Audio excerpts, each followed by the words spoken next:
November 2ஆம் தேதி வாக்காளர் தொடர்பாக வாக்காளர் பட்டியல் சிறப்பு தீவிர திருத்தம் குறித்த அனைத்து கட்சி கூட்டம் நடைபெற இருக்கிறது என்ற அதிகாரப்பூர்வ தகவல் தற்போது முக்கிய செய்தியாக வந்திருக்கிறது. நவம்பர் மாதம் 2ஆம் தேதி வாக்காளர் தொடர்பாக வாக்காளர் பட்டியல் சிறப்பு திருத்த குறித்து அனைத்து கட்சி கூட்டம் கூட்டப்படுகிறது என்ற முக்கிய செய்தி வந்திருக்கிறது. நவம்பர் 2ஆம் தேதி வாக்காளர் தொடர்பாக வாக்காளர் பட்டியல் சிறப்பு தீவிர திருத்தம் குறித்த அனைத்து கட்சி கூட்டம் நடைபெற இருக்கிறது என்ற செய்தி வந்திருக்கிறது. தமிழக கட்சிகளுடன் அக்டோபர் மாதம் 29ஆம் தேதி இந்திய தேர்தல் ஆணையம் ஆலோசனை நடத்த இருப்பதாகவும் ஒரு மிக முக்கியமான தகவல் வந்திருக்கிறது.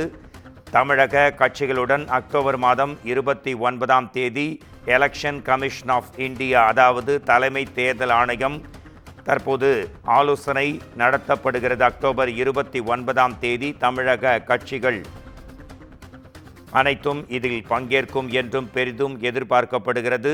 இன்னும் சில மாதங்களே இருக்கும் நிலையில் தமிழக அரசியல் வரலாற்றில் சட்டப்பேரவை தேர்தல் நடைபெற இன்னும் சில மாதங்கள் இருக்கும் நிலையில் தமிழகத்தின் வாக்காளர் பட்டியலில் திருத்தம் செய்யப்படுகிறது. இது தொடர்பாக தலைமை தேர்தல் ஆணையம் அக்டோபர் 29ஆம் தேதி தமிழ்நாட்டில் இருக்கும் அரசியல் கட்சிகளுடன் ஆலோசனை நடத்த இருக்கிறது.